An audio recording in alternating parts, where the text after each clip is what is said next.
Hey everyone, Desiree here. So about a year ago, I was diagnosed with a condition called SIBO.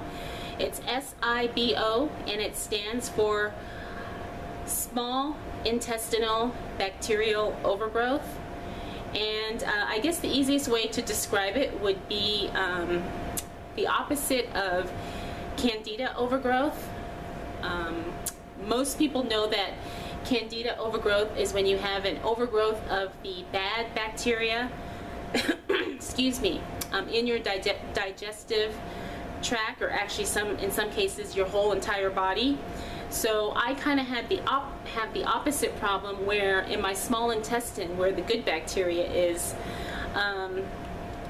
sometimes the good bacteria becomes too much, and it can also cause digestive and intestinal problems.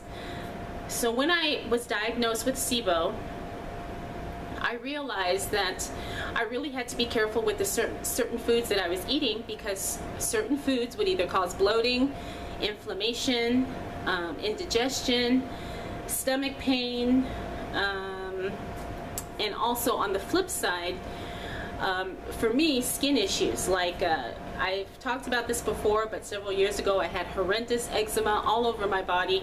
I have since healed that with a vegan plant-based diet, as well as supplements and lifestyle changes and that type of thing.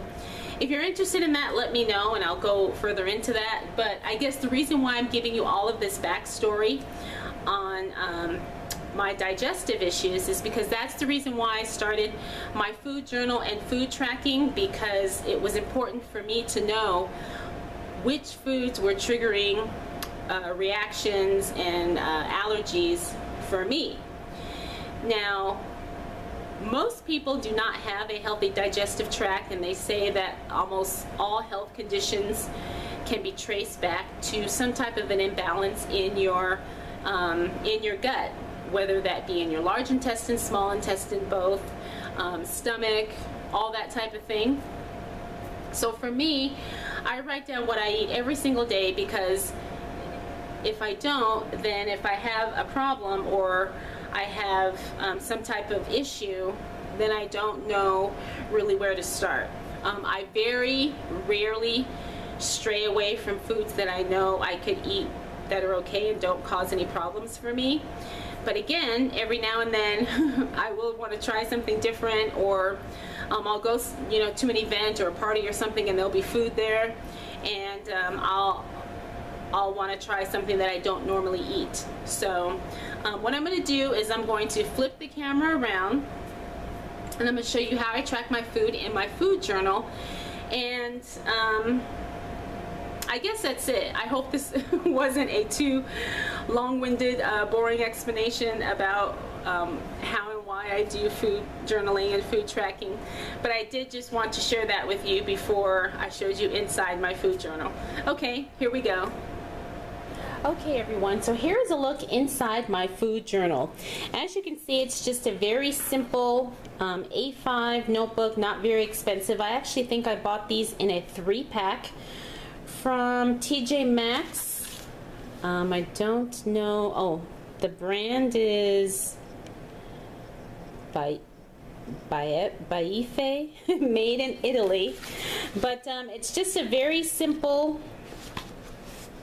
journal, and I have been tracking my food for a few months now. I think I've only missed one day out of, I think, 2 or 3 months since I started this. And I had a couple of questions about people wanting to see inside my food journal, so of course I am more than willing to show you guys how I'm using this.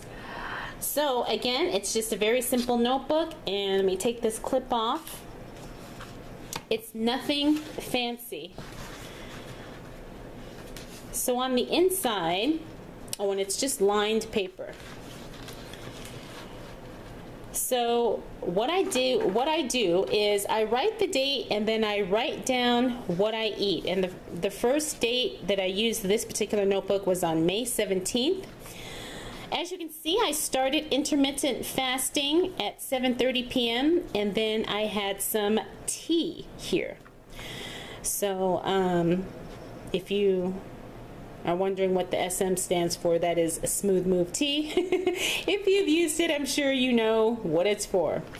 So that was the very first day that I used this. Then I went to May 18th and I intermittent fasted for 20 hours. I started my morning with lemon water.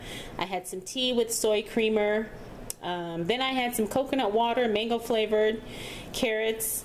And for a while I was tracking the time that I was eating stuff. But then as I went on, I realized that was just actually too much work for me. And I didn't necessarily need it. So I didn't keep up with that, but when I first started, I was tracking my time. So I wrote down what I eat, and then I was doing this at one point too, where I put 6:25 p.m. the kitchen is closed, because that was like a psychological thing for me, where if I knew the kitchen was closed, then I knew I would not eat past that specific time. And so I just drew some lines to separate my days. I wrote the date. And again, you can see I did intermittent fasting here for 20 hours. Started my day with some lemon water and so on.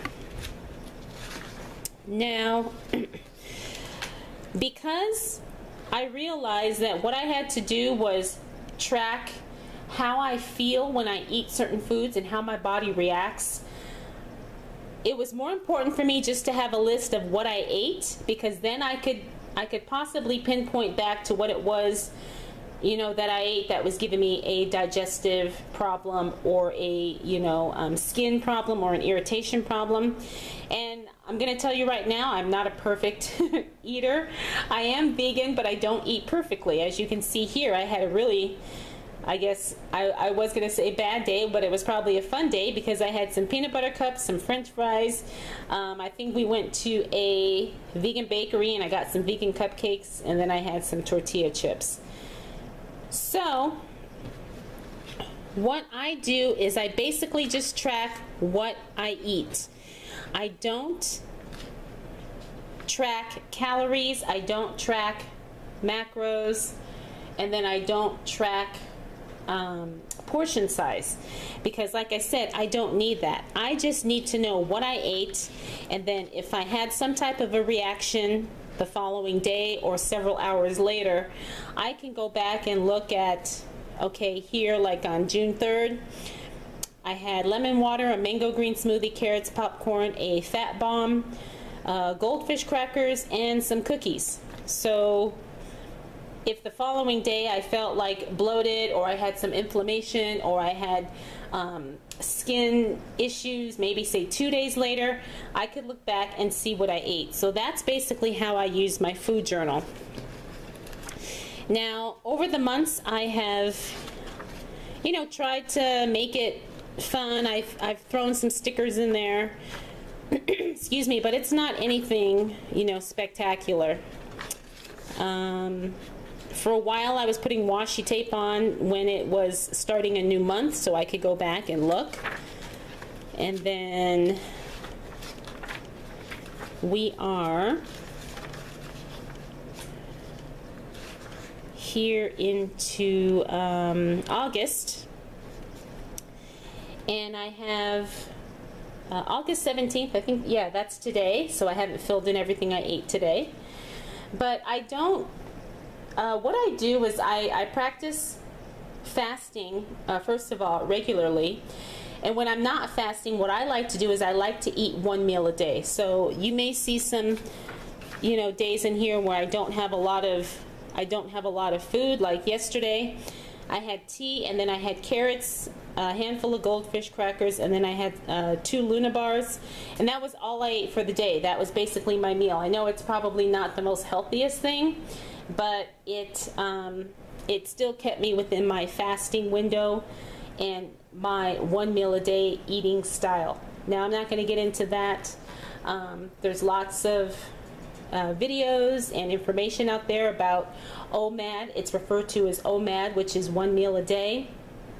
And that's what I do. If I'm not fasting, I'm eating OMAD style. And I'm starting to incorporate more and more fasting because I find for me that that really helps to heal my digestive issues as well as my skin issues.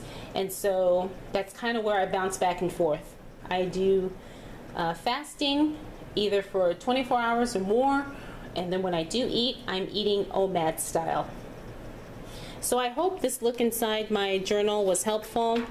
I still have plenty of room to go in this one. I probably can get at least another month or so in here. And then I have some, I just remembered, notes back here for when I want to cleanse and that type of thing. But anyways, like I said, I hope this was helpful, and I hope this helps if you're trying to start your own type of food journal or food tracking in your life. Okay, everyone, and that is a look inside my food journal, food tracker, food notebook. Again, I hope it was helpful, and if you have any type of digestive issues or actually any kind of health issues, this could be a good thing to start doing, is tracking what you're eating and see how it makes you feel. Because a lot of us have allergies that we don't know about. A lot of us have digestive issues we don't know about. And it's interesting once you start tracking your food, seeing how how your body reacts to certain foods and how you feel when you eat certain foods, because it's not just the physical. There are certain foods that can also trigger emotions. There are also certain foods that can trigger depression, laziness, all kinds of stuff. So again, I hope this was helpful. If you have any questions, feel free to drop those down below. And if you are interested in me going more in depth about my my digestive issues and how I have really gotten things back on track and how I've healed a lot of things. I mean, I'm still not 100%, but I am so much better than where I used to be. All right, everyone, if you're not subscribed, please make sure you do so, because I do have a lot more videos to come. Thank you so much for taking the time to watch. I'll definitely see you in the next video. Bye.